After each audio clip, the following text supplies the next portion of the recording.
Well, today has been a day. I have started off in the greenhouse over the last few days because it's March break here in Quebec, in Canada. And so far we have planted 1, 2, 3, 4, 5, 6, 7, 8, 9, 10, 13 trays, 72 cell trays in the greenhouse. And I have another 10 in the house. So that's 23 times 72, which is a whole heck of a lot if you go from just having a tiny garden or not farming or doing vegetable gardens or flower farm or flower gardening at all. So it's a big step for me.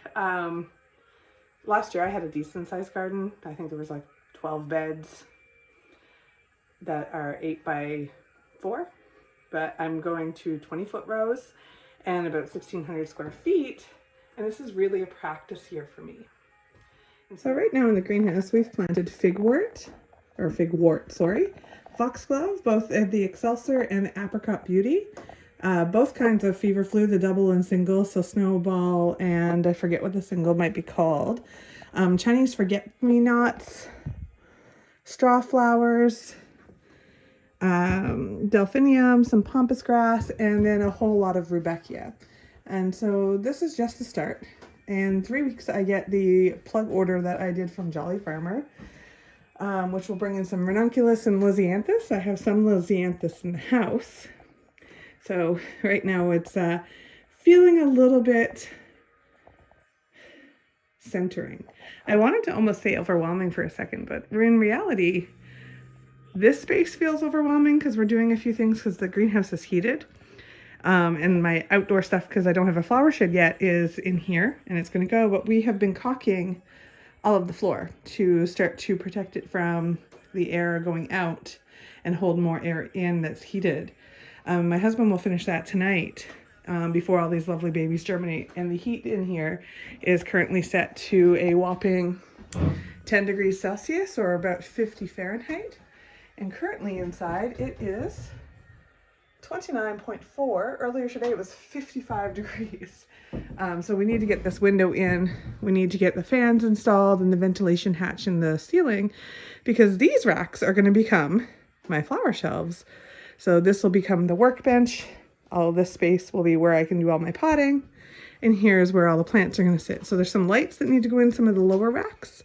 But I'm going to try not to put lights in the top ones because the ceiling is polycarbonate, the walls and door are polycarbonate. I think we're at the time of year where we're going to get enough of that. And when I think of how hard winter can be for me, it literally makes me stop. And finding gardening and finding growing flowers and growing food and bringing together my children to do that and family and friends who are interested fills my cup back up when it feels depleted, when I feel empty and I'm not sure where I'm going to go next for energy or how I'm going to get up, what's going to get me out of the house and doing something.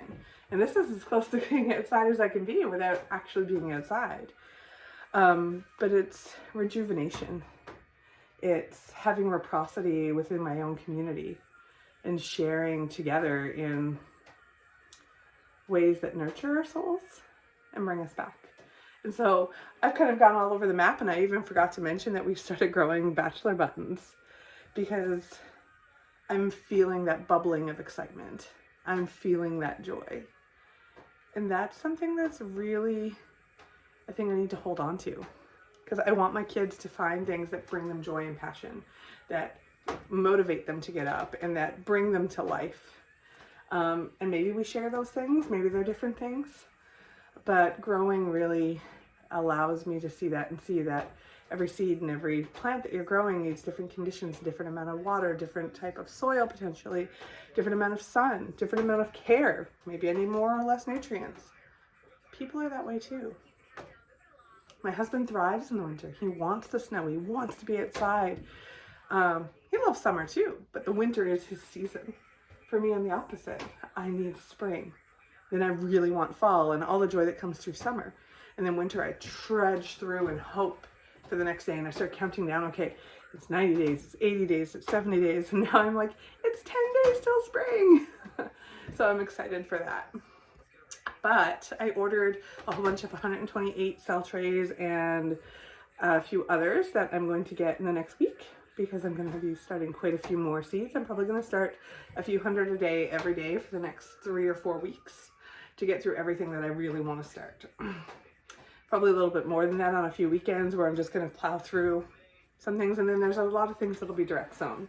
Like some succession planting will be just direct sown or started a little bit later, and things like my sunflowers will probably be all direct sown.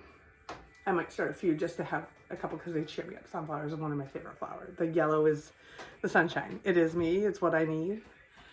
So I love seeing it. Same reason that I love Rudbeckia,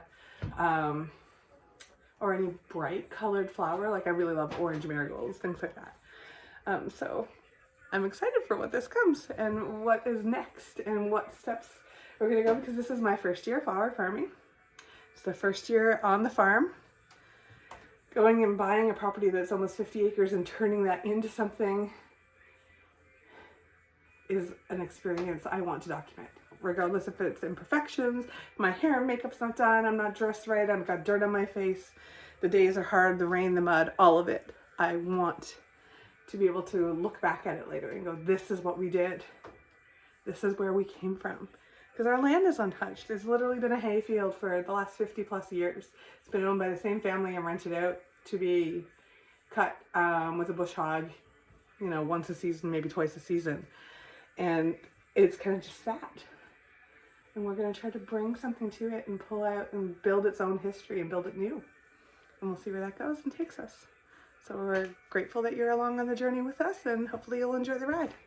And when the greenhouse gets a little too hot and I need a little bit of air, I'll kick open my lovely door and I'll step right outside into my garden. This is where the garden is every year. It's my great-grandmother's bed frame that is at the end and the beginning. And a few trellises. This is where all the garden beds were. And the river is out here. My archways. And then, of course, the greenhouse. This has been my saving grace. I even take work meetings in here sometimes when I just need to be outside and spend time where I can feel centered and find beauty and joy and energy. And it's the place I always want to be. I started my lovely sweet peas, and many of them have germinated. I've done the trays about 4 or 5 days apart to stagger them a little. And here I've got some Iceland poppies. And this is my, some snapdragons. You'll see the front, it dried out a little bit, so I'm a little worried I'll have really poor germination in this particular tray. I started more here. These are some dahlia cuttings. These are another tray of sweet peas. They were just planted 3 days ago. More dahlia cuttings. You can see some of them back here not doing so hot with all the direct sun in addition to the light, so I might have to see how that's going to go. And then you can see my baby Lisianthus. They are growing up really well. And my new tray of snapdragons. These were planted about 4 or 5 days ago. And they're popping up slowly. This all needs a nice watering. And here are some of the tubers that I have been cutting from. I just did some fresh cuttings earlier. And I have a few more in these lovely pots. Because these were the ones that looked like they might not work, and I was a little bit worried that they were not going to work out. And almost everything started to grow. And then of course I've got my little AeroGardens, and I started myself a batch of zinnias because I'm going to make a bouquet of flowers for my mother-in-law for her birthday. And then over here I have just some herbs because I had run out, and sometimes I like fresh herbs over dry herbs, and so I just start some for fun. But this is my indoor tray to match the ones that you see outdoors in the greenhouse. And this is because I started these either, you know, as far back as early January with the Lisianthus to like 2 or 3 weeks ago when I wasn't really using the greenhouse yet. So the babies are doing good. I can't get over how good these ones look though. All the algae is starting to dissipate after having given it some more fresh vermiculite. And so I will be getting some plugs in from the Jolly Farmer of I believe it's the green and the deep purple, and these are Roseanne brown and apricot, so I'm really excited for those. And it looks like my sweet peas on the one tray here. They're the first ones I planted about 3 weeks ago. Will probably be ready to be pinched. So workspaces galore.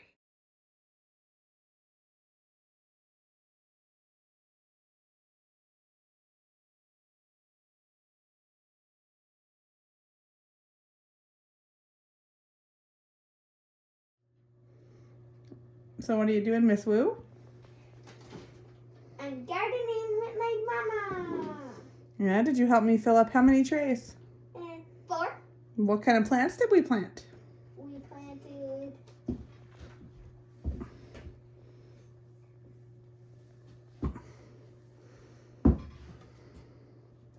pick-me-not.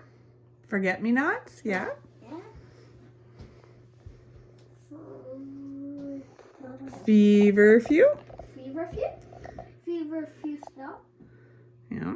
What else? Oh, Formosa lily, Formosa lily. delphinium, pampas grass. That's the forget-me-not, and straw flowers. I did that all with my mom, and I'm putting dirt on these cups so I can. Fill up the next tray in a few minutes. Yeah. All right, my babe. And now they're all full. I'll take out the branch. Yeah, we don't want any big branches, right? Yeah. So and we put the branches outside.